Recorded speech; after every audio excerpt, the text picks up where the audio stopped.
ভগবান বললেন, আমি এই মুহূর্তে তোমাকে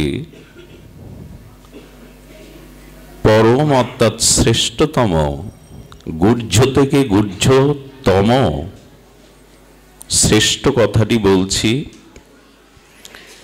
কারণ হিতম, আমি তোমার কল্যাণ চাই। একান্ত নিজজনকে মনের সংবেদনশীল অতি গোপনীয় কথা বলা যায়, এই জন্য বলা যায় যদি তাহাতে তার মঙ্গল বা হিত নিহিত থাকে। স্বয়ং ভগবান প্রিয় সখা অর্জুনকে সম্মুখে রেখে সেই পরম গুহ্যতম শ্রীনমে বচ, পরম গুহ্য কথাটি বলছেন। সেই কথা বলবার পূর্বে বলেই ভগবান এই গুহ্য থেকে গুহ্যতর দার্শনিক যে বিচার এখানে দিয়েছেন, এটি যদি আমরা জীবনে আমাদের চরিত্রে, আচরণে, ব্যবহারে গ্রহণ করতে পারি, তবে পরম হিত যেটি, পরম অত্যান্তিক মঙ্গল যেটি, সেটি আমরা প্রাপ্ত হতে পারব। সেক্ষেত্রে ভগবান প্রথমেই বলেছেন মন্মনা ভব। আমাদের অন্তর ইন্দ্রিয় সংকল্প বিকলাত্মক যে অন্তর ইন্দ্রিয় বৃত্তি মন, এই মনটাকে ভগবান চেয়েছেন। শুধু চাননি মনমানা ভব মানে আমার মনের মতো হও, আমার মনমতো মনের মতো হও। ভব মানে হওয়া। এখন প্রশ্ন, আমরা ভগবানের মতো কিনা, তার মনের মতো হওয়ার চেষ্টা আমাদের জীবনের যে ব্রত, সংকল্প, সাধনা, তার দ্বারা ভগবানের মনের মতো হওয়ার চেষ্টা করেছি কিনা। দেখুন, ঈশ্বরের মনের মতো না হলে, ঈশ্বরকে মান্যতা না দিলে, শাস্ত্র বলছেন তখনই আপনার আমার জীবনে হিত বা অত্যান্তিক মঙ্গল আমাদের জীবন থেকে সরে যায়। তখনই অভিশাপ, স্খলন, পতন আমাদের জীবনে অবারিত হয়ে যায়। ঈশ্বরের মনের মতো না হয়ে বা তার মনটাকে তাকে অর্পণ বা সমর্পণ না করতে পারলে এবং ঈশ্বরকে মান্যতা না দিতে পারলেই আমাদের জীবনে সর্বোত্তম মঙ্গল থেকে, কল্যাণ থেকে, শ্রেয় থেকে আমরা বঞ্চিত হই না, একরকম পতন হই। খুব ধ্যান দিন। আচ্ছা, আমার দেহ অংশী, অংশী স্বরূপ দেহের হস্তটি হলো অংশ। এখন অংশী যদি অংশকে নির্দেশ করে ইচ্ছার দ্বারা, হাতটা উত্তোলন করো, অংশীর আদেশ অংশ সর্বদা পালন করে। দেহটা চেয়েছে শ্রীমন্দির অঙ্গনে হরিকথার এই মণ্ডপে, হরিকথায় নিকেতনে যেতে। এই জন্য অংশী দেহের অংশ চরণটি এখানে চলে এসেছে। এখন যখন অংশীর মান্যতা অংশ না দেয়, কখন দেয় না? হাতটাকে বলছি তুমি ওঠো, উত্তোলন করো। হাত যখন অংশীর কথা শুনছে না, তার একটাই কারণ, হাতে ব্যাধি এসেছে, হাত ব্যাধিগ্রস্ত হয়েছে। এই জন্য অংশী হাত তোলার চেষ্টা করতে বললেও বা নির্দেশ দিলেও হাত তুলতে, এটা রোগ কিনা? অংশ অংশীকে নির্দেশ করছে তুমি হাত উত্তোলন করো, আপনি তুলতে পারছেন না মানে হাত সুস্থ নয়, ব্যাধিগ্রস্ত। ঠিক যখন অংশীস্বরূপ ঈশ্বরের অংশস্বরূপ আমরা তার নির্দেশ বা তার মান্যতায় না চলি, তখনই জানতে হবে আমাদেরও জীবনে স্খলন পতনের ব্যাধি এসে দেখা দিয়েছে।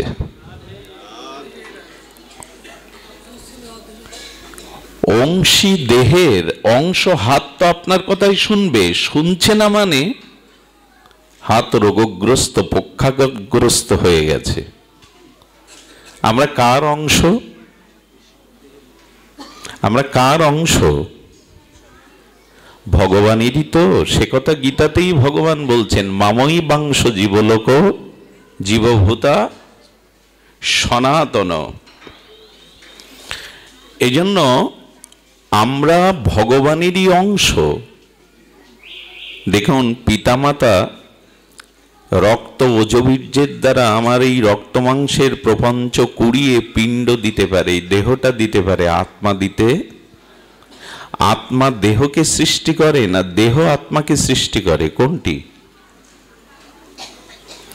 দেহ আত্মা সৃষ্টি করতে পারে না, বরঞ্চ আত্মা সেই অংশী ঈশ্বরের চিৎকণ অংশ। আত্মা আমার মধ্যে ধারণ আছে বিধায় দেহটা গঠিত হয়েছে। শিশু মারা গেলে তাকে অক্ষত অবস্থায় মেডিসিন দিয়ে রাখলে সে কিন্তু কিশোর হবে না, যুবক হবে না, ক্রমবৃদ্ধি পাবে না। খুব গভীর মনোযোগ দিতে হবে। অংশ পরমাত্মার অংশ আত্মা, চিৎকণ চিদ অনুকণ আমাদের আত্মাটাই দেহকে ধরে রাখে। এ দেহ সৃষ্টির পেছনে, আমার চেতনার পেছনে আত্মাই কারণ, দেহ কারণ নয়। এই জন্য মৃতদেহের মধ্যে আজ পর্যন্ত আত্মা প্রবেশ করানো আমাদের ইচ্ছায় গেছে কি? পৃথিবীর অন্যতম শ্রেষ্ঠ দার্শনিকের ভেতরেও তো, ডাক্তারের ভেতরেও তো আত্মা সংযোজন করা যেত, গেছে কি? আত্মা দেহকে সৃষ্টি করে না, আত্মা দেহকেই সৃষ্টি করে, সুরক্ষা দেয়। আমরা সেই পরমাত্মার অংশ। অংশ হয়ে যদি অংশীর নির্দেশ মান্যতা না দেই, অংশীর যদি আজ্ঞা তার নির্দেশ না পালন করি, তখন জানতে হবে আমরা ভবরোগ ব্যাধিতে আক্রান্ত হয়ে অসুস্থ হয়ে গেছি। আর অসুস্থ মানুষ কখনো সুস্থতা বা মানসিক শান্তি পেতে, আমাদের মানসিক শান্তির অভাব কি কারণে? অর্থের কারণে? সম্পদের বাড়ি গাড়ির কারণে? আমরা ভগবানের এই পরম মঙ্গলময় হিত উপদেশ গ্রহণ করিনি যে মনটা আমায় দাও, মনমনা ভব আমার মনের মতো হও, হতে পারিনি। সব থেকে মজার কথা হলো, পৃথিবীতে পরমাত্মা স্বরূপ, পরমাত্মার পরবস্থা সচ্চিদানন্দ আনন্দ স্বরূপ ভগবান ব্যতীত এই মন কাউকে 16 আনা দেওয়া যায় না, নেওয়াও যায় না। খুব ধ্যান দিয়ে শোনোর, এর এক একটি কথা আমাদের জীবনকে দুপা এগিয়ে নিতে সাহায্য করবে প্রগতির দিকে, ভগবানের দিকে। এই পৃথিবীতে সংসারে কারো সাথে কারো মনের মিল হয় না, 16 আনা হয় না, দিতেও পারি না, নিতেও পারি না। কেউ পেরেছেন কি এর মধ্যে যে কাউকে 16 আনা মন অর্পণ করতে পেরেছেন, সেও 16 আনা মন আপনাকে দিয়েছে? সম্ভব নয়। কারণ দুগ্ধ এবং শর্করা এটি একসাথে মিশালে বা জাল দিলে মিশে যায়। চিনি এবং দুধ একসাথে প্রজ্বলিত অগ্নিশিখাতে কিছুক্ষণ জাল দিলে কি হয়? মিশে যায় কিনা? যায় কিনা? কিন্তু দুধের উপরে এক টুকরো পাথর দিয়ে যদি জাল দেন 200 বছর, মিশবে কি? কারণ দুধ এবং শর্করা, চিনি স্বজাতীয়, দুটোই মিষ্টি, স্বজাতীয়, ওটা মিশবে। কিন্তু পাথর আর দুগ্ধ বিজাতীয়, এটা জাল দিলেও, প্রক্ষালন করলেও। তেমনি ভগবান সতর্ক করে দিয়েছেন, এ সংসারে শুধু আমার সাথেই তোমার মনের মিল হতে পারে, পৃথিবীতে আর কারোর সাথে তোমার মনের মিল কখনো হয়নি, হবেও না।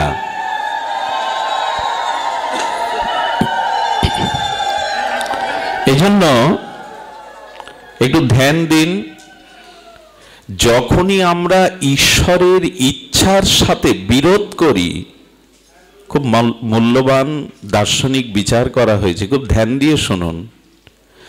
যখনই স্বয়ং পরম ব্রহ্ম ঈশ্বরের ইচ্ছার বিরুদ্ধচারণ করি, আমরা ইচ্ছার বিরুদ্ধে আমাদের জীবনকে পরিচালনা করি, তখনই অভিশাপ নেমে আসে, আর এসেছেও তাই আমাদের জীবনে।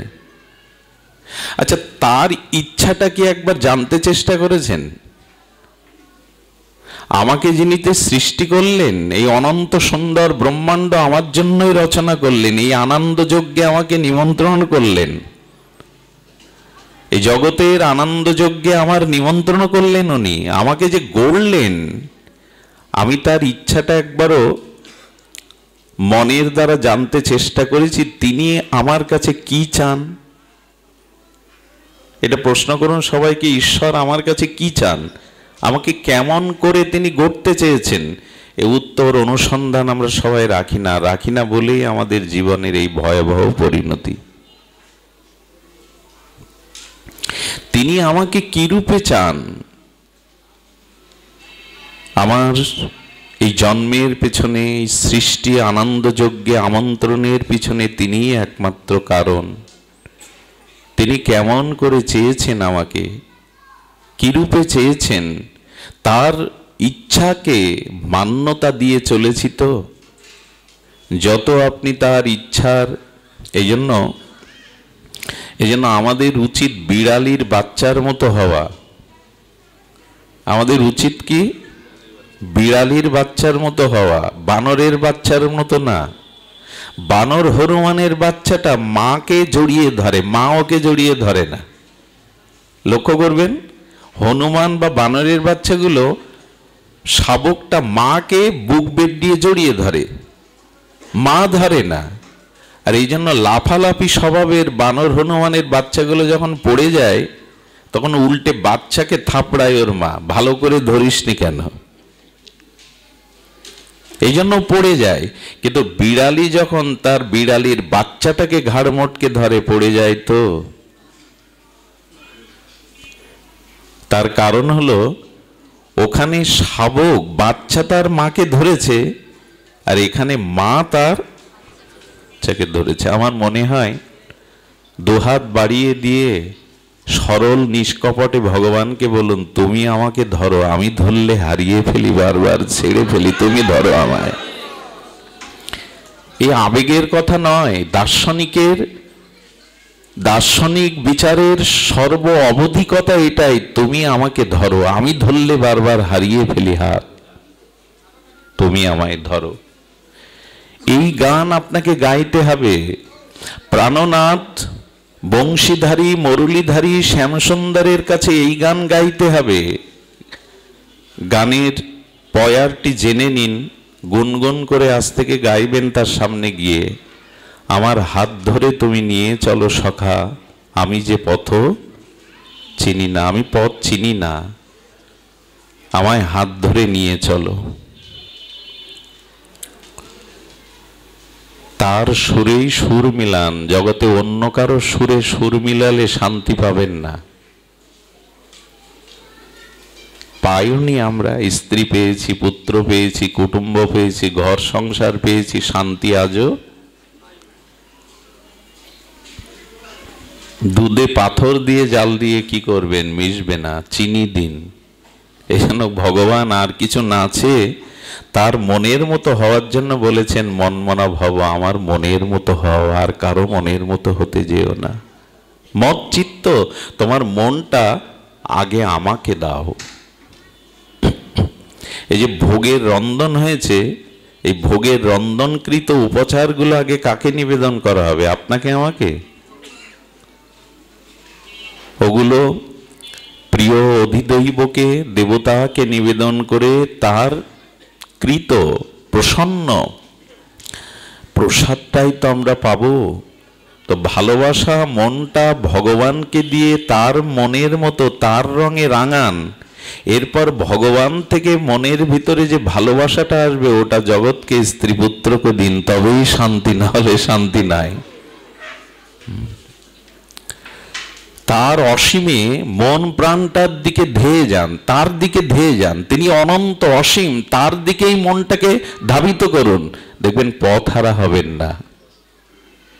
কবিগুরুর একটি চরণ মনে পড়ে, ঋষি কবি তো, তোমারই করিয়াছি জীবনেরও ধ্রুবতারা। এ গান গাইতে পারিনি, এ সুর মূর্ছনা জীবনে তুলতে পারিনি, এ রাগ রাগিনী গাইতে পারিনি, তোমারই করিয়াছি জীবনেরও। করেছি কি না অর্থকে, সম্মানকে, দেহকে, সংসারকে, পদ প্রতিষ্ঠাকেই ধ্রুবতারা করেছি। এই জন্য আসুন, ঈশ্বরের ইচ্ছাকে বিরোধ করবেন না। তিনি যেটা চেয়েছেন তার মনের মতো হয়ে মনটা তাকে অর্পণ করে এ সংসারে চলাটাই, তার সম্মুখে হস্তটা বাড়িয়ে দিয়ে বলা, তুমি ধরো আমায়, আমার হাত ধরে তুমি নিয়ে চলো সখা, আমি যে পথ চিনি না। আহা, আমাদের বৈদিক সনাতন দার্শনিক তত্ত্ব, এর মহিমা বড় প্রাঞ্জল, বড় হৃদয়কে তৃপ্ত করে, শীতল করে। এই জন্য ঈশ্বরের, আচ্ছা, ঈশ্বরের ইচ্ছার বাইরে আমরা কখন চলে যাই? ধ্যান দিয়ে শুনছেন কি? শীতে জড়তা আসতে পারে, দেহ সুখবোধ আসতে পারে, তাড়িয়ে দিন কিছুক্ষণের জন্য। বহু কোটি জন্মের সুকৃতি একত্রিত হলে, পুণ্য বা সুকৃতি, হরিকথা সাধু সঙ্গের সৌভাগ্য মিলে, বহু জন্মের কোটি সুকৃতি একত্রিত হলে, এই জন্য এটাকে যেন আমরা হেলায়, অবহেলায়, অলসতায়, জড়তায় হারিয়ে না ফেলি। কাউকে যদি আসার প্রতীক্ষা করতে হয় কোনো প্রিয়জনের, তবে প্রতীক্ষায় থাকুন, ঘুমিয়ে পড়বেন না। ঘুমিয়ে পড়লে কুঞ্জ দুয়ার হতে হয় তো প্রিয় এসে ফিরে যেতে পারে, যার জন্য এলাম সে তো ঘুমিয়ে। যে প্রিয়ের অপেক্ষায় সতৃষ্ণ চাতক নয়নে অপেক্ষা করে আছেন, প্রিয় আমার কুঞ্জে আসবে, সে কুঞ্জ দুয়ার হতে ফিরে যেতে পারে যদি দেখে প্রিয়া ঘুমিয়ে পড়েছে। জেগে থাকুন। ঈশ্বরের ইচ্ছার বিরুদ্ধে কখন যায় আমরা? তখনই যায় যখন আমাদের ভিতরে অহং, দেহ অভিমান, দেহত্ববোধ, অভিমান, অহংকার এসে দেখা দেয়। 6 বছর বয়সে ব্রজলীলায় গোপীদের বসন হরণ করেছিলেন গোবিন্দ, তাই না?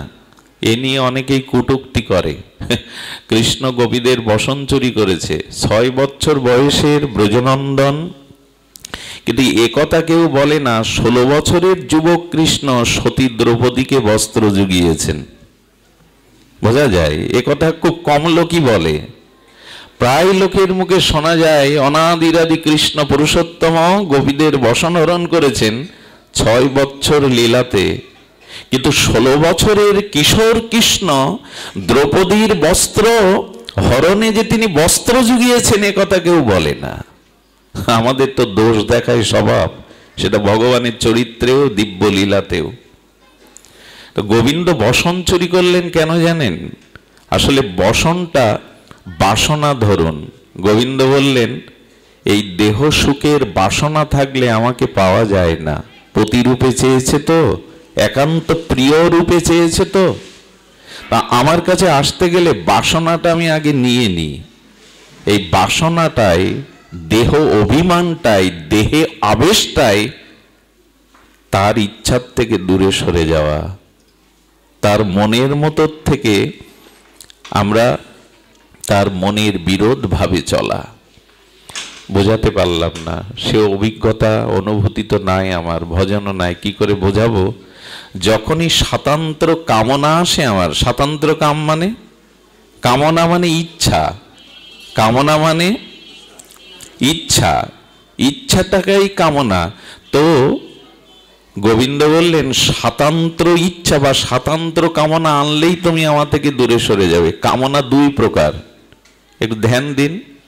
কামনা 2 প্রকার। সেটি হলো মালতীর মালাগাতি পরাবো দোহার গলে। এটা কামনা না, ইচ্ছা না? মালতীর মালা গেথে চন্দন চর্চিত করে যুগলের গলে পরাবো রাধা মাধব, এটা কামনা কিনা? এটা কামনা।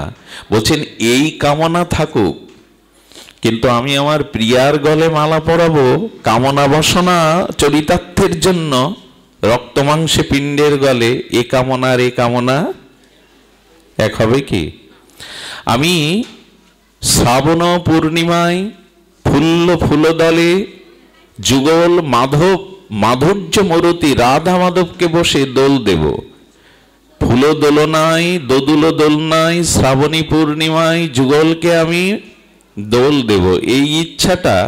আর আমি আমার কামনা বাসনার এই দেহাবেশ নিয়ে এই রক্ত মাংসের কামনাসক্ত জীব যদি তার প্রিয়াকে নিয়ে দোল খাওয়ার ইচ্ছা করে, দুটোই তো ইচ্ছা। ভগবানের প্রীতির জন্য, আত্ম কল্যাণের জন্য, আত্মতৃপ্তির জন্য ভগবানের আনন্দ দেওয়ার, সুখ দেওয়ার ইচ্ছাটাই প্রকৃত কামনা। এ কামনা থাকুক, এ কামনা নষ্ট করবেন না।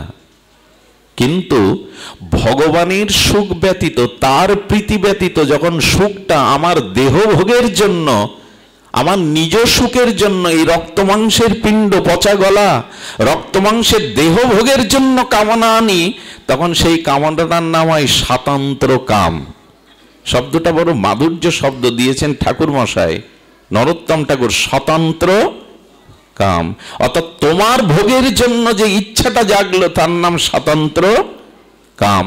আর প্রিয় পরমকে সুখ দেওয়ার জন্য মনে যে ইচ্ছাটা জাগলো এরই নাম প্রেম। একটা ওঠায়, একটা নামায়, একটা নর্দমা দূষিত কদর্য প্রদূষিত জল, আর একটা হলো গঙ্গাবাড়ি। ভগবানের সেবার ইচ্ছাটা, তাকে সুখী করবার ইচ্ছাটা পূর্ণিমা, আর আমার দেহভোগের ইচ্ছাটা ঘোর অমানিসার অন্ধকার। আমার দেহভোগের কামনাটা এ সংসারে প্রতি দুর্গন্ধময় নর্দমার প্রদূষিত জল, আর ভগবানকে সেবার ভাবনাটা হলো শুদ্ধ গঙ্গাবাড়ি। আমার দেহভোগের কামনাটা জরাজীর্ণ লোহা, ভগবৎ সেবার কামনাটা হলো সুবর্ণ সোনা। দুটোই ইচ্ছা, দুটোই ইচ্ছা। কবে বুঝবো? আর আত্মেন্দ্রিয় প্রীতিবাঞ্ছা এই ত্যাগ করে কৃষ্ণেন্দ্রিয় প্রীতিবাঞ্ছাটা কবে বুঝবো? তবে বিশেষ সাধু কৃপা না হলে এটা বোঝা, মহৎ সঙ্গ না হলে, ভাগবত অনুভূতি হৃদয়ে না জাগলে, কোন মহতের অনুভববেদ্য ভজনানন্দী কোন শুদ্ধ মহাপুরুষের শুভদৃষ্টি আমার প্রতি না পড়লে, তাদের শুভ আশীর্বাদে এগুলো জানা যায়। ধূপ থাকলে সরিয়ে দাও তো ধূপ, এগুলো জানা যায়, এগুলো সহজে জানা যায় না। এই জন্য বললেন ইষ্ট হসিমে দৃঢ়মিতি তত বক্সামি হিতম। আমি তোমার হিত চাই, আমি তোমার কল্যাণ চাই। এই জন্য তুমি অহং এনো না, স্বাতন্ত্র কাম এনো না। স্বাতন্ত্র কাম যদি আছে, নিজ দেহভোগের ভাবনা যদি তোমার আসে, তখনই আমরা ঈশ্বরের ইচ্ছার বিরোধ করে ফেলি। ঈশ্বরের ইচ্ছার বিরোধ কখন করি? যখন দেহাবেশ, সসুখ বাসনা, সসুখ কামনা আমাদের জীবনে চলে আসে। আচ্ছা, আপনারা বিজ্ঞজন, অনুভবীজন, ভজন রাজ্যে, প্রগতির রাজ্যে আপনারা আছেন, না হলে হরি কথা শুনতে আসতেন না। আজ পর্যন্ত শ্রী ভগবানের সামনে গিয়ে একবারও জিজ্ঞাসা করেছেন তুমি ভালো আছো? করি কি? আরে বাইরে যেটা করি না, আপনি ভালো আছেন তো, আমি ভালো আছি, তুমি ভালো আছো তো, সব ডাহা মিথ্যা কথা। কেউ ভালো নেই, ফর্মালিটি মেনটেন না কি বলে জানো, আমি তো মূর্খ জানি না। মানে পরিবেশ পরিস্থিতি নিয়ন্ত্রণের জন্য হ্যাঁ ভালো আছি, ভালো আছি, ভালো আছি শব্দটাও ভালোভাবে বলতে পারে না। ভগবানকে জিজ্ঞেস করেছি তো তুমি ভালো আছো তো, তুমি কুশলে? এই প্রশ্ন একদিন একজন করেছিলেন গোবিন্দের কাছে। ইনি হলেন নারদ। প্রভু তুমি কুশলে আছো তো, ভালো আছো তো? ভগবানের কাছে গিয়ে জিজ্ঞাসা করবেন কিছু কথা। আচ্ছা, আপনি যে ভোগ রাগ দিলেন ভগবানকে, প্রতিদিন তো ফুল মালা চন্দন নির্মাল্য ভোগাদি দেন, উনি গ্রহণ করেছেন কিনা জিজ্ঞাসা করেছেন কোনোদিন? বলে এইগুলো জিজ্ঞাসা করবেন। যারা বিগ্রহ সেবা করেন, অর্চন করেন, এগুলো পেয়েছে কিনা যদি বলে উত্তর দেবে, হ্যাঁ উত্তর দেবে। উত্তরটা সবসময় বাক্যে দিতে হয় না, অনুভূতির রাজ্যে ভাষা নয়, ভাষা বাদেও অনেক বিনিময় হয়, হয় কি না? তুমি অনেক কথা যাও যে বলে কোনো কথা না বলি। অনুভূতির রাজ্যে শব্দ চলে না, ওখানে শব্দ করা নিষেধ। আহা, গোপীরা কৃষ্ণকে সেবা দেবে, কৃষ্ণ বলবে এই সেবা দাও তাই দেবে তা নয়। কৃষ্ণের হৃদয়ে যে সেবার ইচ্ছাটা জাগবে, মুখে বলবে না, অনুভূতির দ্বারে গোপীদের মনে সেটা জেগে যাবে। শিশু সন্তানের ক্ষুধা লেগেছে কিনা মাকে ডেকে ডেকে বলে কি? বলে কি? বাৎসল্য প্রেমমতী মা বুঝে নেয় কিনা খোকাকে খেতে দিতে হবে? অনুভূতির রাজ্যে শব্দ চলে না, আমরা ওই রাজ্যে নেই বিধায় ঝগড়াঝাটি বাঁধিয়ে ফেলি, যন্ত্রণায় কাতর হই। তুমি অনেক কথা যাও যে বলে কোনো কথা না বলি, ওখানে ভাষা চলে না। এই জন্য দেবতার কাছে গিয়ে, প্রিয় পরমের কাছে গিয়ে সেবা দিয়ে জিজ্ঞাসা করবেন যে তুমি সন্তুষ্ট হয়ে সেবা নিয়েছে তো? উত্তর কি আসবে জানেন? ঠোঁটের কোণে একটা ঝিলিক হাসি দেখতে পাবেন, চোখের কোণে আর ঠোঁটের কোণে বিগ্রহের। যদি হাসে, জানবেন আজ আপনার সেবা গ্রহণ করেছেন। দেখবেন মহামায়ার অষ্টমী পূজার যে আরতি হয়, ওই সময় ওই পুরোহিত ঠাকুর যখন পঞ্চপ্রদীপে ধূপ দ্বীপে আরতি করেন জগৎ মাতার, তখন মুখের দিকে চোখের দিকে তাকিয়ে দেখবেন মা মিন্ময়ী নেই, চিন্ময়ী হয়ে যেন আমার চোখে কথা বলছে। ওই প্রতিমা এখন দেখুন। আপনি সেবা দিয়ে জিজ্ঞাসা করবেন অনুরাগে তুমি গ্রহণ করেছে তো? চোখের কোণে, অধরের কোণে একটা মিষ্টি হাসি দেখতে পাবেন। যদি হাসি না দেখতে পান, জানবেন সেবা গ্রহণ করেনি। বৃন্দাবনে আচার্যরা এক এক দিন রাধারানীকে, গোবিন্দকে এক এক রঙের পোশাক পরান। মাঝে মাঝে জিজ্ঞাসা করবেন আজ কি পোশাক পরতে ইচ্ছা করছে বলো শ্যামসুন্দর তোমার? সেবা মানে কি? ওই ফুল আর মন্ত্র আর ঘন্টা নাড়া? কবিগুরু অবশ্য একটা কথা বলে দিয়েছেন, তোমার পূজার ছলে তোমায় ভুলে থাকি। ওর মধ্যে পূজা ধূপ দীপ আড়ম্বর মন্ত্রোচ্চারণ করছে, কিন্তু প্রাণ নেই, অনুরাগ নেই। তোমার পূজার ছলে তোমায় ভুলে, নামে পূজা, প্রাণ নাই, অনুরাগ নাই, প্রীতি নাই। এই জন্য যা কিছু করবেন, এক মালা জপ, একটু ফুল চন্দন আন্তরিকভাবে করবেন, অনুরাগে করবেন। উনি ভাবগ্রাহী, উনি ভাবটাই নেন, বাইরের উপচার নেন না। আমাদের ভুল হয়ে যায়, রকমারি করে নানান বিচিত্র উপাচারে আলোর ঝলকানিতে তাকে খুশি করতে চায়, কিন্তু বিশ্ব ব্রহ্মাণ্ডের মাধুর্যমরতি স্বয়ং ভগবানকে অনুরাগ দিয়ে ছাড়া, প্রীতি ভক্তি ছাড়া অন্য কিছুতে সখী করা, এইখানেই আমাদের ভুল। জিজ্ঞাসা করবেন আজ কোন রঙের পোশাক পরবে গো তুমি? বলে দেবে। যাই হোক, স্বাতন্ত্র কামনা যেই আসবে, নিজ দেহ ভোগের বাসনা যখনই সসুখ বাসনা আসবে, জানবেন ঈশ্বরের ইচ্ছা হতে আপনি দূরে সরে গেছেন। আর এই দূরে সরে গেলেই, দূরে সরে যাই কেন জানেন? এই দেহ আর সংসারের একটা প্রবল আকর্ষণ, আসক্তি, ভোগের বাসনা। একটা কথা বলি, কথাটা বলবার আগে আমার মধ্যে সতর্কতা আসছে, আমি অধিকারী কিনা এটা কৃপা করুন, ক্ষমা করবেন। অধ্যত্তকে ক্ষমা করার জন্য আগে হাত জোড় করে ক্ষমা চেয়ে নিচ্ছি। এটার অধিকারী আমি নই বলবার। আমাদের ভাগবতে দত্তাত্রেয় ভগবান 24 জনকে গুরু করেছিলেন। কয়জনকে? মানে যার কাছ থেকে আধ্যাত্মিক অনুশীলন বা শিক্ষা পেয়েছিলেন তাকেই গুরু করেছিলেন। তার মধ্যে একটি গুরু হলো উর্নাভ। উর্নাভ মানে মাকড়সা। মাকড়সাকে গুরু করে কেউ, তাও ভগবান গুরু করছে, দত্তাত্রেয় ভগবান। মাকড়সা গুরু করলো কেন জানেন? আহা, মাকড়সা দেখবেন তার নিজের ভেতরের মুখের লালা দিয়ে শিল্পের মতো একটা জাল নির্মাণ করে। এই অভিজ্ঞতা আমাদের প্রত্যেকের আছে ঘরে বাইরে। ওরকম জাল আপনি বুনতে পারবেন না। আচ্ছা, ও উপাদানটা ও বাইরে থেকে আনে না, ওর মুখগহ্বরের লালা দিয়ে ও জালটা নির্মাণ করে। উদ্দেশ্য কি জানেন? রাজ্য বিস্তার করা। এই রাজ্যে আমরা যেমন বাড়ি গাড়ি ভূ সম্পত্তি চাকর বাকর ভোগ বিলাসের জাল বুনি কিনা?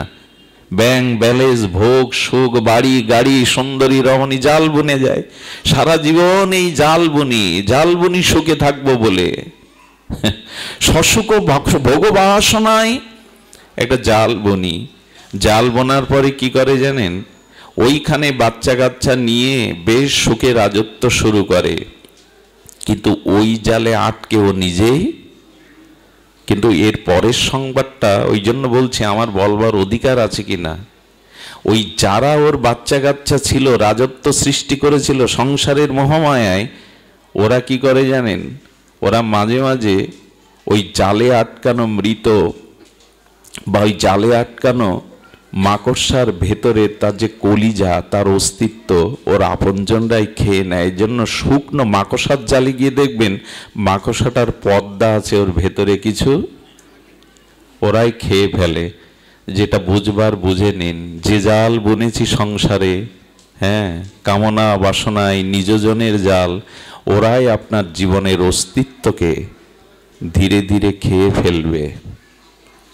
ফেলছেও তাই। দুঃখ কি আকাশ থেকে কেউ দিতে আসে?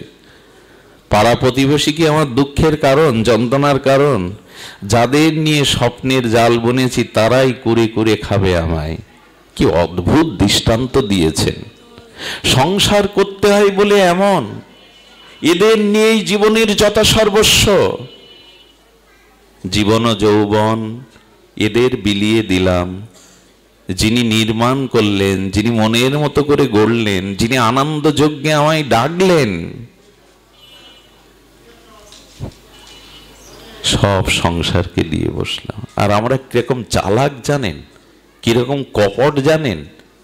সারা জীবন ভোগ করে, দেহ ভোগ করে, সংসার সুখ করে, চর্বশেষ্য লেজ্জ পেয়ে পেয়ে যখন বুড়ো হয়ে গেল, বয়স বৃদ্ধ হয়ে গেল, আর কেউ ভালোবাসে না, উঠতে বসতে কটু কথা বলে, আমার আর প্রয়োজন নেই, তখন বৃন্দাবনে নবদ্বীপে গিয়ে সাধুদের বলে, বাবা সব ছেড়ে দিয়ে এলাম। কত বড় চালাক! সব ছেড়ে, দেখবেন খুব আস্ফালন করে বলে, বাবা সব ছেড়ে দিয়ে এসেছি। ওরা তো বোকা না, ওরা ভজনানন্দী মহাপুরুষ। ওরা মনে মনে বলে, বাইরে দুঃখ পাবে বলে। কেউ কেউ মুখের উপরে বলে, সব ছেড়ে দিয়ে আসিসনি, সব ছেড়ে আসিসনি, সব দিয়েই এসেছিস। এখন তোকে কে নেবে এই জরা ব্যাধিগ্রস্ত শরীরটা? কাকে দিতে এসছিস? সন্ধ্যার ঝরা ফুলে দেবতার পূজা হয় না, শুকনো বাসি ফুলে কেউ বাসর রচনা করে না। তোমার হাসি, তোমার বাসি, তোমার যৌবনটাই দিতে হতো তাকে। সব ওদের বিলিয়ে দিয়ে এখন উচ্ছিষ্টটা দিতে এসে আস্ফালন করে বলে, সব ছেড়ে এসেছি।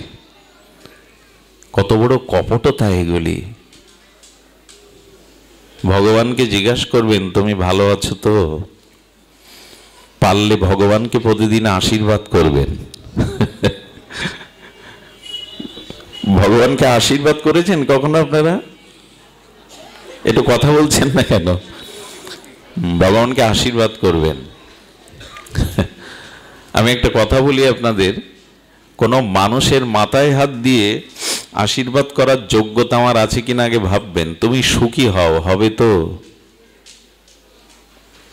এই জন্য প্রাতঃস্মরণীয় বন্দনীয় চরণ ব্রজের অলঙ্কার আমাদের বিনোদ বাবা বলেছেন যে কারো মাথায় হাত দিয়ে ওইভাবে বলবে না, সব ভালো হয়ে যাবে, সুখী হয়ে যাবে। যদি না হয়,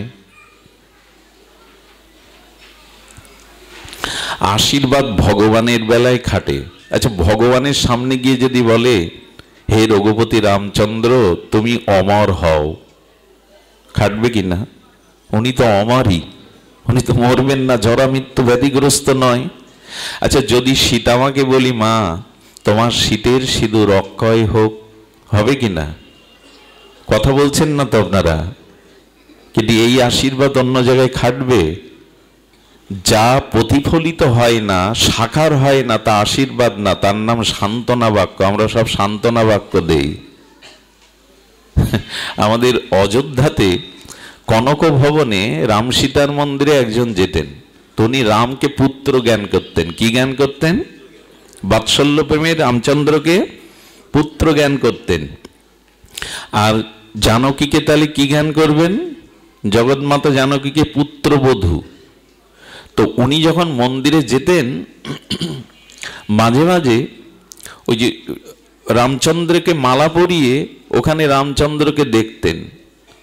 পূজারীকে বলতেন, প্রতিদিন বৌমার সামনে এভাবে দাঁড়াতে আমার একটু লজ্জাবোধ হয়, এক কাজ করো তো, মাঝে মাঝে তুমি পর্দাটা টেনে দিও, একটা অংশ টেনে দিয়ে যাতে জানকী আমাকে, বৌমা আমাকে। এই তার অনুভব। চিন্তা করুন তো, ভালোবাসাটা কোথায় পৌঁছে গেছে। ছেলের মুখ পিতা প্রতিদিন দেখতে পারে, কিন্তু বৌমার সামনে প্রতিদিন এসে দাঁড়ালে বৌমার তো একটু সংকোচ হতে পারে, পর্দাটা টেনে দিও। একদিন কি বলবো, এটা সত্য ঘটনা। এই ব্যাসপীঠে বসে কোনো প্রহলিকা করা, মনোগড়া কোনো কল্পিত সিদ্ধান্ত উচিত নয়। একদিন উনি তাড়াহুড়ো করে গিয়ে রামকে দেখে চোখের জলে আনন্দে, ভুবন ভোলানো রূপ, আমার রাম, আমার পুত্র, এই স্নেহ বাৎসল্য প্রীতিতে তার চোখ দিয়ে প্রেমাশ্রু ঝরছে। সেদিন আর পুরোহিত ছিল না, সীতামা নিজে সে পর্দাটা টেনে দিয়ে গেল সংকোচ হবে বলে। তার মানে এই সেবাটা গ্রহণ করেছেন। ভালোবাসায় না, একটা কথা বলি, একাকী ন রমতে, একা প্রেম হয় না। আমরা গতকাল এই বিষয়টা বলি, একাকী ন রমতে। উপনিষদ বলছেন একাকী কখনো প্রেম হয় না, কিন্তু যখন দুই লাগবে, প্রেমের রাজ্যে যখন একাকী ন রমতে দুজন হলাম, কিন্তু দুজন দেহ হতে পারে। প্রেম তাকেই বলে যখন দেহ দুজনের কিন্তু আত্মা একজনের হবে। এসব কথা অনেক উপরের কথা, আমরা সহজে নিতে পারবো না। ওই রাজ্যের মানুষ তো না, তবু বলতে স্বাদ হয়। কেউ কেউ তো এটা অনুভব করে। আর প্রেমের গলিতে যদি একবার কেউ যান, তাহলে ওখানে ওই যে দুটো হলো রমণের জন্য, লীলা আস্বাদনের জন্য দুই হলো, কিন্তু বেশিক্ষণ দুই থাকতে পারবে না। প্রেমী আর প্রেমিকা বা প্রেয়সী বা প্রিয়, এটা সবসময় এক হতে চাইবে। আর এই জন্য বৃন্দাবনের নিকুঞ্জ মন্দিরে রাধা মাধব, ওই প্রেম এবং প্রেমী দুটো মিলে গৌর হয়ে যায়, দুই আর থাকে না। দুই থাকে না কেমন জানেন, কি করে বোঝায়? প্রথমে পোশাকটা বাঁধা হয়। আমি যদি আপনাকে আলিঙ্গন করি এই মুহূর্তে, আপনার আমার পোশাক বাঁধা হয়, পোশাক খুলে ফেলুন। আমি বন্ধুকে আলিঙ্গন করছি, ওখানে আমার উপবীত যে উপনয়ন আছে, ওই সুতোটাও বাঁধা হয়ে দাঁড়াবে। এক সময় দুটো দেহ বাঁধা হয়ে দাঁড়াবে। এই রাধা কৃষ্ণ মিলিত হয়েই তো তবে গৌর হয়। এই জন্য যতদিন তার সাথে মিশে না যেতে পারতেন, সমুদ্র থেকে জল যতই মেঘ হয়ে পৃথিবীতে বৃষ্টি হয়ে ঝরুক, আবার সে সমুদ্রেই মিশবে। আমরা তার থেকে এসেছি, তার কাছে ফিরে যাওয়ায়, তার চরণে নিজেকে সমর্পিত হয়ে সেই পরমানন্দের আনন্দের মধ্যে নিজেকে মিলিয়ে নেওয়া, এটাই ছিল আমাদের মূল লক্ষ্য। ভগবান সেটা চেয়েছিলেন। ওই মহা সিন্ধুর ওপার থেকে কি সঙ্গীত ভেসে আসে, আয় ঘরের ছেলে ঘরে আয়, আর কত ভূতের বোঝা বইবি, আর কত ভূতের ব্যাগার খাটবি, আয়। এখানে চির বসন্ত, এখানে জরা নেই, মৃত্যু নেই, ব্যাধি নেই, হাহাকার নেই, আয় আমার কাছে ফিরে আয়, ঘরের ছেলে ঘরে আয়। এই ডাক যারা শোনেনি তারা বড় হতভাগ্য। এই বাঁশি যাদের কানে বাজেনি তারা বড় হতভাগ্য। এই বাঁশি বেজে চলেছে, তবে দেহে বাঁশি শোনা যাবে না, ভেতরে প্রবেশ করতে হবে, খুব ভেতরে। ভেতরে প্রবেশ করলেই এই বাঁশি তখনই বেজে উঠবে, সেই বাঁশির ধ্বনি তখনই শুনবেন। প্রথমেই যেটা বলেছিলাম, তার থেকে, তার ইচ্ছা থেকে আমরা দূরে সরে যাই যখন দেহাবেশ আসে, দেহ অভিমান আসে। এই জন্য গোপীদের দেহাবেশ ছিল না। কৃষ্ণলীলা, কৃষ্ণ বিরহ কাতরা গোপীরা মাঝে মাঝে ভাবতে ভাবতে নিজেই কৃষ্ণ হয়ে যেতেন, নিজেই কৃষ্ণ অনুকরণ করতেন। প্রেম প্রেমিকে এক করে দেয়। কবে হবে এই দিন? লালন যদিও গেয়ে গেছেন, মিলন হবে কত দিনে, কি বুঝলাম জানি না। ওই দিনটার অপেক্ষার জন্য প্রতীক্ষা করুন, নিত্য নিরন্তর অবিরত চিন্তার দ্বারা, মননের দ্বারা অপেক্ষা করুন, কবে তোমার কাছে ফিরে যাব, আমি যে তোমারই। এই পৃথিবীতে যখন কেউ বলে তুমি আমার, এর থেকে মিথ্যা শব্দ আর হতে পারে না। কিন্তু গোবিন্দ যখন বলে তুমি আমার, এর থেকে সত্য শব্দ জগতে আর দ্বিতীয় নেই। সুধীমণ্ডলী, দেখুন গীতাতে আত্মসমর্পণ, ওই যে মদ চিত্ত মদগত প্রাণা, এটা বলেছেন না, মন মানা ভব মদ ভক্ত মদ জাজিমাং নমস্কার। খুব ধ্যান দিন শব্দটার মধ্যে।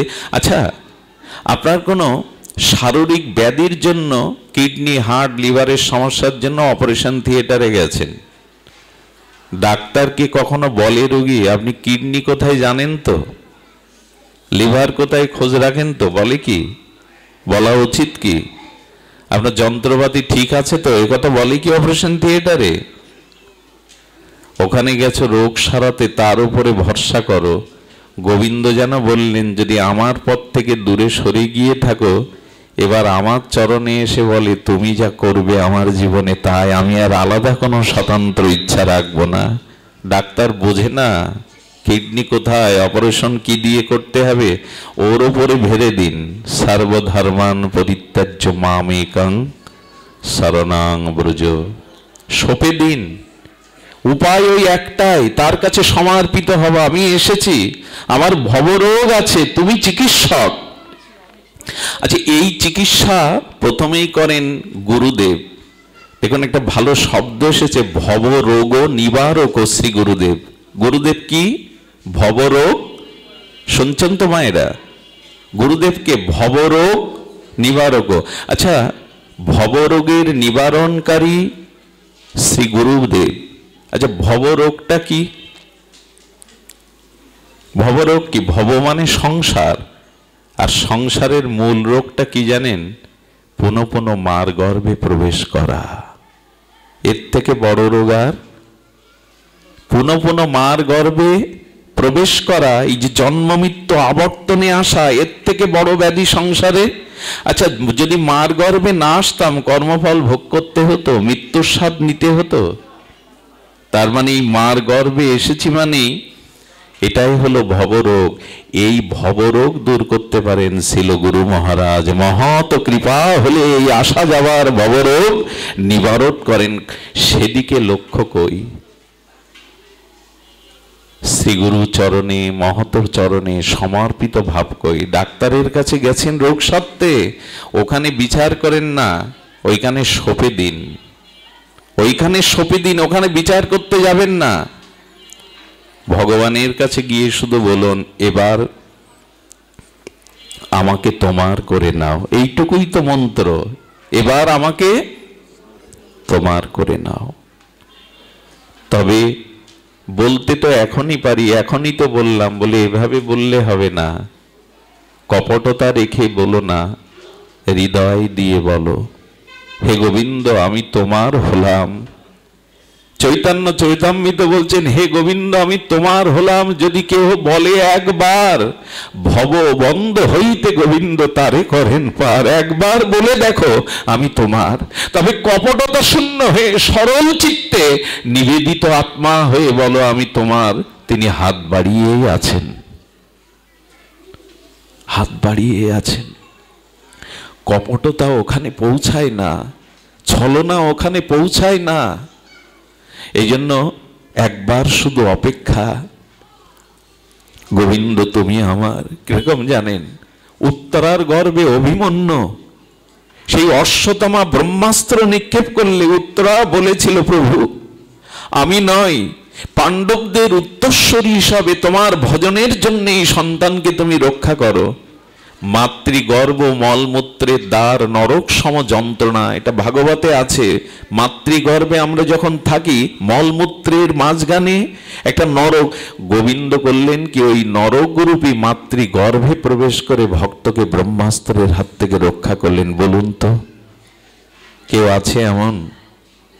আহা, মাতৃ জঠরে প্রবেশ করে অভিমন্যুকে, পরীক্ষিতকে, ভুল হচ্ছে, অভিমন্যু পুত্র পরীক্ষিতকে ভগবান রক্ষা করলেন। এমন এমন দরদি, এমন ভক্তবৎসল, এমন কৃতজ্ঞ ভগবানকে নিজেকে সমর্পণ করলাম না। এই জন্য গোবিন্দ বারবার বারবার সেই মূল কথা বলছেন, মন্মনা ভব। তিনি বলছেন, হ্যাঁ আমাকে মনটা দাও। আচ্ছা একটু লক্ষ্য করুন তো, হাত ওঠানোটা ক্রিয়া শক্তি, খুব ধ্যান দিয়ে শুনতে হবে। হাতটা তোলাটা, এই যে আমি হাতটা উত্তোলন করছি, এটা কি শক্তি? ক্রিয়া শক্তি। হাত একটি ইন্দ্রিয়, এটা যখন কাজ করছে তাকে ক্রিয়া বলে। অর্থাৎ হাত উত্তোলন হচ্ছে, এটা হলো ক্রিয়া শক্তি। হাতটা উঠলো কেন? ধ্যান দিচ্ছেন তো? হাতটা উঠলো কেন মানে ক্রিয়া করলো কেন? ইচ্ছা হয়েছে তাই। আমি কিছু বোঝাতে গিয়ে ইচ্ছা হয়েছে তাই হাতটা উঠেছে। মানে নিতাই গৌর বলতে গেলে তো হাতটা তুলতে হবে। তার মানে ক্রিয়া শক্তির পেছনে কি কাজ করেছে? ইচ্ছা শক্তি। তো ইচ্ছা শক্তি না কাজ করলে ক্রিয়া শক্তি ক্রিয়াশীল হয় না। আচ্ছা, ইচ্ছা শক্তির উৎপত্তি কোথা থেকে? জ্ঞান শক্তি থেকে। আপনার ভিতরে চেতনা রূপ জ্ঞান আছে, ওই চেতনা ইচ্ছা শক্তিতে ক্রিয়া শক্তিকে নির্দেশ করলো। না, কি করে বোঝায়? আজকে সকালে মনে হয়েছিল কালীবাড়িতে ভাগবত আস্বাদনের জন্য যাব। আপনার ভিতরে চেতনা না থাকলে এই জ্ঞানটা আসতো, আজ ভাগবত আস্বাদনে যাব, আজ ভাগবত হবে। এই চেতনাটা জ্ঞান শক্তির ক্রিয়া, আর জ্ঞান শক্তিটা আপনার ইচ্ছা শক্তির ক্রিয়াতে সমর্পণ হয়েছে যে আজকে যাবই, যত কাজ থাক। আর ইচ্ছা শক্তি আপনার এখানে ক্রিয়া শক্তির দ্বারা এনেছেন। এখন ভালো করে লক্ষ্য করুন তো, ক্রিয়া শক্তি, ইচ্ছা শক্তি আর জ্ঞান শক্তি, এই ত্রয়ী শক্তির দ্বারা আমরা পরিচালিত হচ্ছি। এখন মূল কথাটা হলো, ক্রিয়া শক্তিও থাকবে না, ইচ্ছাও শক্তিও থাকবে না যদি চেতন জ্ঞান শক্তি আমার মধ্যে না থাকে। ক্রিয়া করতে পারবে হাত পা মৃত ব্যক্তি? ইচ্ছা প্রকাশ করতে পারবে? কারণ তার ভিতরে চেতন শক্তি জ্ঞান শক্তি নাই। এই জ্ঞান সত্যমূর্তিম ঈশ্বর পরমাত্মা রূপে আমার মধ্যে আছে, তাই চেতন জ্ঞান শক্তি ইচ্ছা শক্তিতে রূপান্তরিত হচ্ছে, ইচ্ছা শক্তি ক্রিয়া শক্তিতে রূপান্তরিত হচ্ছে। এখন বলুন তো সেই চেতনার মূল্যায়ন করা উচিত কিনা? এখন আমরা সেই চেতন শক্তির, ইচ্ছা শক্তি ক্রিয়া শক্তিকে সেই চেতন শক্তির অনুকূলে কাজে লাগাচ্ছি। তো এভাবে ঝড়ের মতো বলে গেলে এসব কথা বোঝা যাবে না। এই কথা বুঝতে এই জীবাধমে 30 বছর লেগে গেছে, তবু তো বুঝিনি। হয়তো মুখস্থ করে বা আমরা শব্দ বিন্যস্ত করে আমি আপনাদের বলবার চেষ্টা করছি, কিন্তু এই কথাটার কাছে আসতে গত 30 বছর লেগেছে। চেতন শক্তি অর্থাৎ জ্ঞান শক্তি ইচ্ছা শক্তিতে রূপান্তরিত হয়, ইচ্ছা শক্তি ক্রিয়া শক্তিতে রূপান্তরিত হয়। তাহলে তার ইচ্ছা শক্তিকে ক্রিয়া শক্তিকে সেই চেতন শক্তির দিকে ফিরিয়ে দিন। আমি বলতে চেয়েছিলাম ড্রেনের দূষিত জলটা পতিত পাবনী গঙ্গায় ফেলে দিন, কিন্তু দয়া করে গঙ্গার জলটা পোকামাকড় প্রদূষিত ড্রেনের জলে ফেলে দিবেন না। আপনার ক্রিয়া শক্তি ইচ্ছা শক্তি শক্তিকে, চেতন শক্তিকে সমর্পণ করুন, তবেই তো আপনি তার হবেন, তবেই তো আপনার জীবনের পরিপূর্ণতা আসবে। এই জন্য শাস্ত্র বলেছেন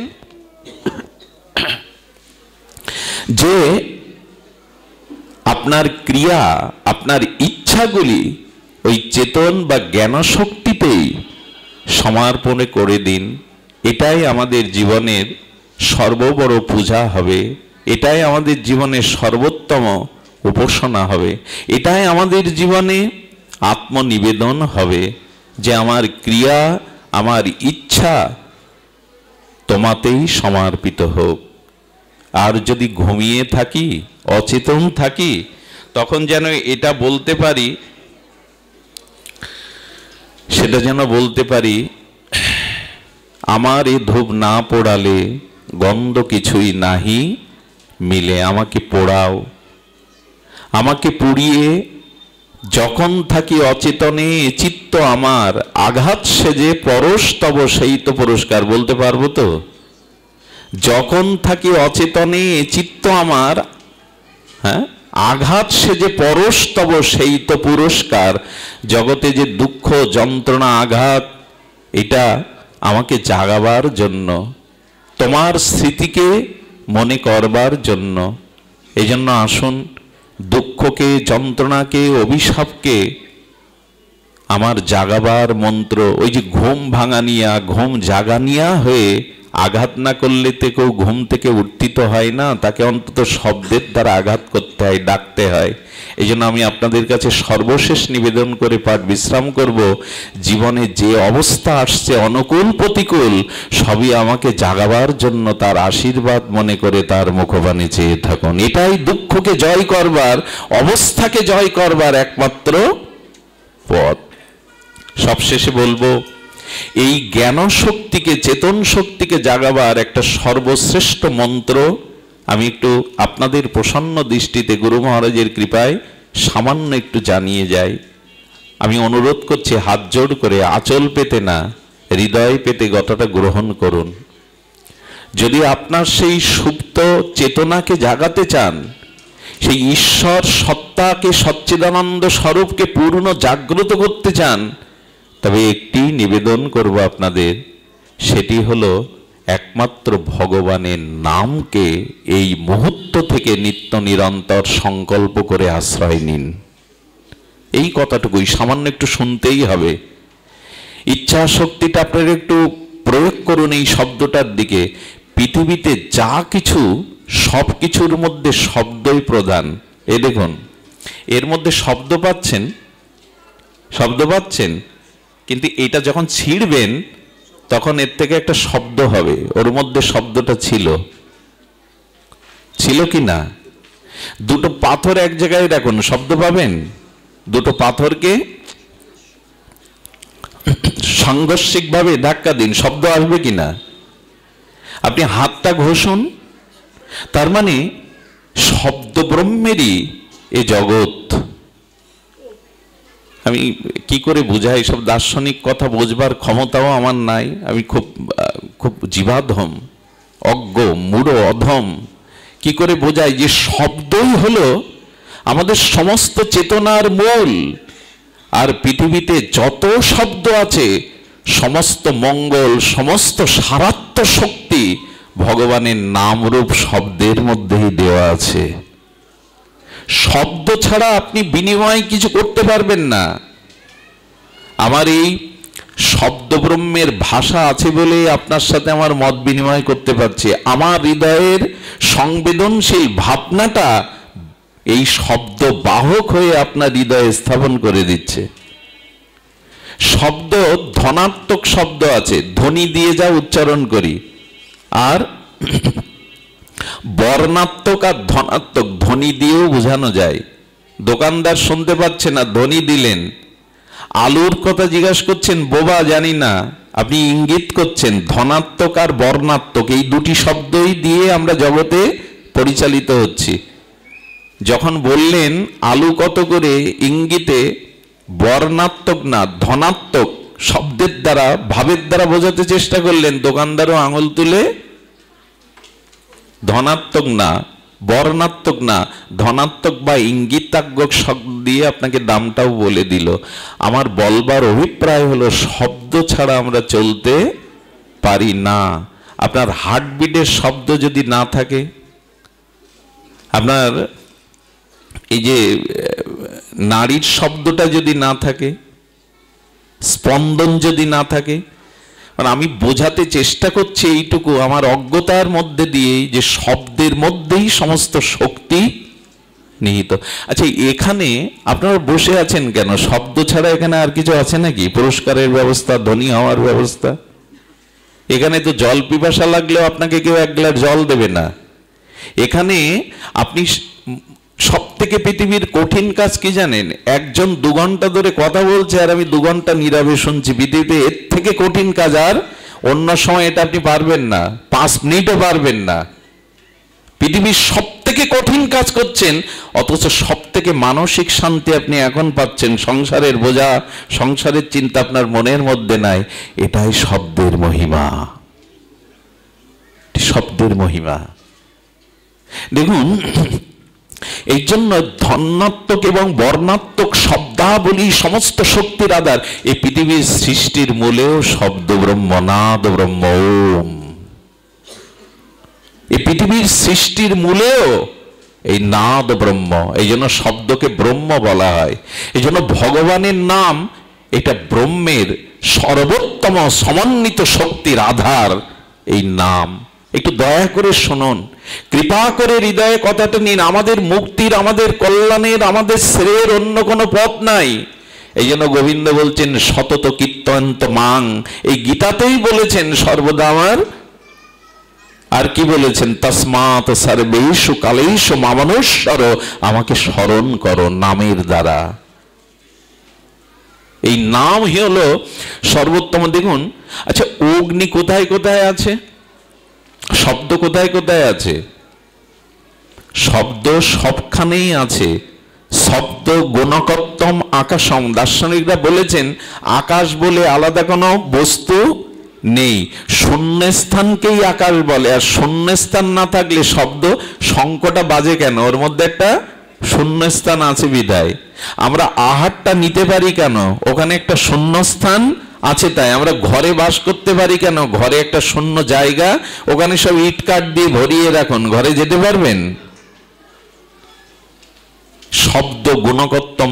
শব্দই যার গুণ তাকে বলে আকাশ। শব্দ সবখানেই আছে, আছে কি না? শব্দ সবখানে আছে। অগ্নি কোথায় আছে? এই দেখুন, শক্তি কোথায় আছে? আচ্ছা, জলে আগুন আছে? আছে মা? সবাই না বলছে। জলবিদ্যুৎ তৈরি হয় কি করে? সূর্যের কিরণ যেখানে যেখানে প্রতিভাত হয় ওখানে আগুন আছে। সূর্যের কিরণ যেখানে যেখানে প্রতিভাত হয় ওখানে এই জলবিদ্যুৎ প্রকল্প থেকে বিদ্যুৎ তৈরি হয়। জলে হাত দিয়ে বিদ্যুৎ পাবো তো? আপনার মধ্যে আগুন আছে বিধায় আপনি বেঁচে আছেন, তাপ আছে বিধায়। আচ্ছা, কোনো মরা মানুষকে স্পর্শ করে দেখেছেন?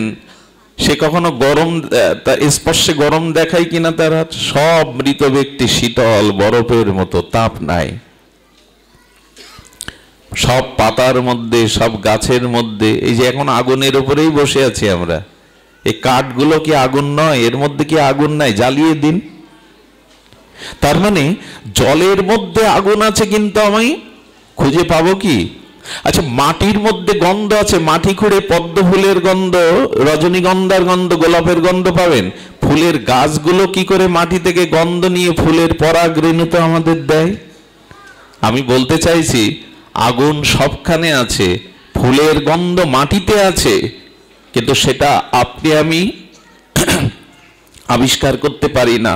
ফুলের পরাগ রেণু পবনে মলয়ে গন্ধ সুগন্ধ বিলিয়ে দেয়। ঠিক তদুপরি ভগবানের নামের মধ্যে ভগবানের সমস্ত শক্তি নিহিত আছে, প্রেম নিহিত আছে। যিনি এই নামটাকে নিত্য নিরন্তর অনুধ্যান করেন, এই নামের মধ্যে দিয়ে তিনি পরম ব্রহ্মের সমস্ত কৃপা লাভে সমর্থ হন। এই নামই আশ্রয় হলো মহাপ্রভুর লক্ষ্য ছিল। শুধু নাম নিবেন না, আরেকটু অনুরোধ করি, কারণ নামের সাথে সাথে আর 3টি জিনিস ওতপ্রোতভাবে জড়িত। যার নাম আছে তার রূপ থাকতে হবে। কোন বস্তুর নাম ব্যতীত কোনো রূপ আপনি কল্পনা করতে পারবেন না। অর্থাৎ যখনই ভগবানের নাম নিচ্ছেন ওই নামের মধ্যে তার রূপটাও, মধুসূদন বলে যদি কাউকে ডাকি, নামই তো ডাকলাম, কিন্তু একটা আকার চলে এলো নামের সাথে সাথে, তাতে একটা রূপ থাকতে হবে। এই জন্য নামের মধ্যে রূপ আছে, আর যার নাম আছে, যার রূপ আছে, তার ভিতরে কিছু না কিছু গুণও আছে, নাম রূপ এবং তার কিছু লীলাও আছে।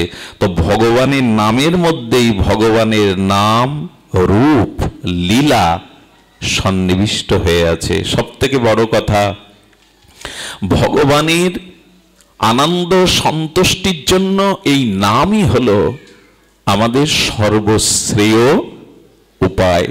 ভগবানের গুণমহিমা কথা আর ভগবানের শ্রীনাম, এই নাম নিতে হবে। তবে কেমন করে? হ্যাঁ, এহেন কৃষ্ণ নামে প্রেম না হয় অঙ্কুর। হ্যাঁ, নাম কিভাবে নিতে হবে এটি তো আমাদের জানা ঠাকুর মশায়ের। গৌরাঙ্গ বলিতে হবে পুলক শরীর, কই হয় না তো। হা, গৌরাঙ্গ বললে তো শরীর পুলকিত হয় না। হরি হরি বলিতে নয়নে বহে নীর, কই নয়নে তো প্রেমস্র আসে না। আচ্ছা, এই ভিড়ের মধ্যে যদি কোনো মা তার শিশু সন্তানকে হারিয়ে ফেলে, তার খোঁজবার ভাষা কি? চোখের জল তো আমার খোকা কোথায়, বলতে পারো আমার খোকা কোথায়? আর কোনো দিকে তো তার দৃষ্টি নেই। অনেক জন্মই তোমাকে দূরে রেখেছে প্রিয়। এজন্য সেই সন্তান হারা মা যেমন চোখের জলে উৎকণ্ঠা পিপাসা ব্যাকুলিত হয়ে আমার খোকা কোথায় খুঁজে বেড়ায়, যেদিন ভগবানের নাম নিতে নিতে প্রেমস্রু বিগলিত হবে, গৌরঙ্গ বলিতে পুলক শরীর, হরি বলিতে নয়নে বহে নীর, সেই দিন এই নাম তার কাছে নিয়ে যাবে আপনাকে। নাম যেন যন্ত্রের মতো না হয়, শুধু যন্ত্রের মতো যেন নাম হয়। গুরুদেব বলে দিয়েছেন, যন্ত্রের মতো শুধু নিয়ম রক্ষা করছি, নামে অনুরাগ চাই, নামে প্রীতি চাই। দেখুন নামে প্রীতি কেমন জানেন? রাধারানী বললেন, সখী কে গো শোনাইল শ্যাম নাম, কানেরও ভেতরে দিয়া মরমে পশিল গো, আকুল করিল মন। রাধারানীর কানে যেই শ্যাম নামটা প্রবেশ করেছে, রাধারানী কি বলছেন? কে গো শোনাইল, কানেরও ভেতরে দিয়া মরমে পশিল গো, আকুল করিল মোর। এক নামে রাধারানী ব্যাকুল হয়ে গেছে, আকুল হয়ে গেছে। আমরা তো কতবার নাম নেই, ব্যাকুলতা তো জাগে না। তাই ভগবানের কাছে প্রার্থনা করুন, তোমার নাম নিতে নিতে যেন প্রেমস্রু বিগলিত হয়, তোমার নাম নিতে নিতে যেন চিত্ত বিমল হয়। আর এটি হয় ভগবানের শ্রীনাম নিতে নিতে আমাদের ভিতরে বিমলতা চলে আসে। আরে হরিনাম নিলে হৃদয় এত শুদ্ধ হয় যে ঠাকুর হরিদাসের কথায় বিষাক্ত সাপও স্থান ত্যাগ করে চলে গেল। ওগো, যে এখানে আছো, তোমার কারণে ভক্তরা কষ্ট পাচ্ছে, চলে যাও। সাপটা একবার মুখ দিয়ে তার বদন দিয়ে হরিদাসকে দেখে চলে গেল। ঠাকুর, জিহ্বা আমারও আছে, কিন্তু কৃষ্ণ বলার ভাগ্য নিয়ে আসেনি। ঠাকুর নাম শ্রবণের জন্য এই আশ্রয় নিয়েছিলাম। ফুলিয়াতে আমার সৌভাগ্য হয়েছিল আমার ধনঞ্জয়ের সেই গুফাটা দেখে আসার, যেখানে সাপটা থাকতেন। এখনো সেই গুফাটা আছে ফুলিয়াতে। ওইখানেই ঠাকুরের কথা অবনত মস্তকে চলে গেল। আমার মাঝে মাঝে মনে হয় পৃথিবীর সমস্ত প্রাণীর জিহ্বা আছে, কিন্তু চিৎকার করে তারা কৃষ্ণ বলতে, রাধা বলতে পারে না। ভাগ্যটা যখন আমাকেই দিয়েছেন গোবিন্দ, তখন কেন নামে অলসতা আনবো? অন্য সাধনার এ কলিযুগে বিশেষ প্রয়োজন নাই। জপ তপ তীর্থ পর্যটন, এটা ধ্যান তপস্যা আমাদের জন্য সম্ভব নয়। এই রোগগ্রস্ত অনিত্য কাল কবলিত শরীরে এখানে শুধু হরি কথা আর ভগবানের নামকে আশ্রয় করার কথা মহাপ্রভু বারবার বলেছেন। এক কৃষ্ণ নামে সমস্ত পাপ ক্ষয়, আর কৃষ্ণ নাম লইতে প্রেমের উপচায়। এই তো, আসুন নামকেই গ্রহণ করি নিত্য নিরন্তর। খাইতে শুইতে উঠিতে বসিতে নামই আমাদের হোক। মনের অনুরাগ মিশিয়ে, মনের প্রীতি মিশিয়ে আর লীলা চিন্তনের মাধ্যমে এই নামই হোক আমাদের জীবনের একমাত্র ব্রত, একমাত্র। এই জন্য মহাপ্রভুর শেষ কথা, মহাপ্রভুর সেই উক্তি, শোনো মিশ্র কলিযুগে নাহি তপযোগ্য, যে জনা কৃষ্ণ ভজে তার মহাভাগ্য। অতএব গৃহে তুমি কৃষ্ণ ভজ গিয়া, খুঁটিনাটি পরিহরি একান্ত হইয়া। সাধ্য সাধন তত্ত্ব যা কিছু সম্বল, হরিনাম সংকীর্তনে মিশাল সকল। হরে কৃষ্ণ কৃষ্ণ কৃষ্ণ হরে হরে, হরে রাম রাম রাম হরে হরে। প্রভু কহে কহিলাম এই মহামন্ত্র, ইহা গিয়া জপসভা করিয়া নির্বন্ধ, ইহা হইতে সর্বসিদ্ধি হইবে সবার, সর্বক্ষণ বলইতে বিধি নাহি। আর আসুন নামকেই আজকের অনুষ্ঠান থেকে সংকল্পপূর্বক আমাদের জীবনে গ্রহণ করি। জয় হোক আজকের অনুষ্ঠানের, জয় হোক সমগ্র ভক্তমণ্ডলীর, জয় হোক আজকের এই ভাগবতীয় সভার। জয় শ্রী গুরু প্রেমানন্দ গৌর হরি বল, জয় রাধে।